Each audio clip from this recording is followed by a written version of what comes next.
आप देख रहे हैं news Himachal live.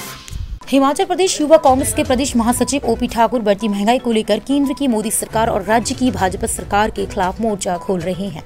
OP Thakur ने कहा कि मोदी सरकार तानाशाही पर उतर चुकी है और देश की जनता पर जबरदस्ती फैसले थोपे जा रहे हैं। उन्होंने कहा कि पहले देश की जनता पर जबरदस्ती नोटबंदी थोपी गई, फिर गब्बर सिंह टैक्स लगाकर जीएसटी थोपा गया और उसके बाद देश के युवाओं पर जबरदस्ती अग्निपथ योजना को थोपा जा रहा है। सरकार के सभी निर्णय तुगलकी फरमान है। ओपी ठाकुर ने कहा कि अब मोदी सरकार ने अनाज पर 5% जीएसटी लगाकर देश की जनता के साथ भद्दा मजाक किया है।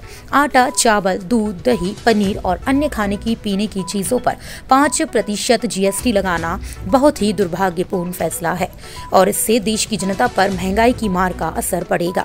उन्होंने कहा कि आजादी के बाद पहली बार अनाज पर टैक्स लगाया जा रहा है और अब जनता को 5% जीएसटी चुकाना पड़ेगा। ये अपने आप में एक दुर्भाग्यपूर्ण है और जनता के साथ धोखा है।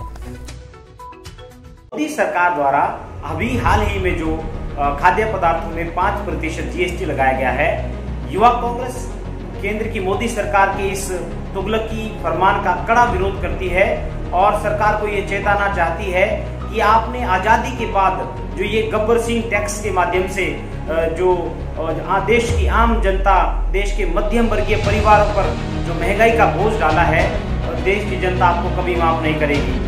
ये हम आपको कहना चाहते हैं कि आप जिस प्रकार से अपने जो निर्णय है देश की जनता पर थोप रहे हैं, चाहे वो अग्निपथ योजना है, देश के युवाओं पर जबरदस्ती थोपा गया है, चाहे वो नोटबंदी है, देश की जनता पर जबरदस्ती थोपा गया, चाहे वो जीएसटी है, गब्बर सिंह टैक्स, और इसके माध्यम से आज आपने एक ऐसा फरमान जारी किया 5% जो आपने आटा, दाल, चावल, दूध, दही, पनीर, खाने पीने की चीजों पर भी आप टैक्स वसूली कर रहे हैं। ये बहुत ही दुर्भाग्यपूर्ण है और युवा कांग्रेस इसका कड़ा विरोध करती है और हम आपको कहना चाहते हैं कि आप ये जो जन विरोधी निर्णय आपके हैं, आप इससे बाज आ जाए, अन्यथा युवा कांग्रेस को मजबूरन सड़कों पर उतरकर आपके खिलाफ प्रदर्शन करने पड़ेंगे।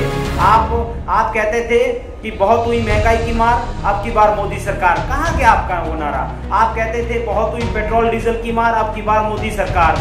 कहाँ गए आपके पेट्रोल डीजल की कीमतें? आज जो अंतर्राष्ट्रीय बाजार में है वो रुपया कहाँ पहुंच रहा है? आप कहते थे जब 2014 से पहले आपकी सरकार नहीं थी, आप कहते थे कि रुपया 60 पार कर गया। आज तो रुपया आपकी उम्र भी पार चुका है, 80 के करीब जो डॉलर के मुकाबले है रुपया, वो 80 रुपये पार कर गया है। तो जिस प्रकार से आज जो पिछले कोरोना का जो काल था, उसमें जो लोगों की आय के साधन घटे हैं, देश में बेरोजगारी बढ़ी है और उसके बावजूद आप जो देश की जनता पर खाने पीने की चीजों पर भी आप 5% जीएसटी लगा रहे हैं। शर्म आनी चाहिए आपकी सरकार को।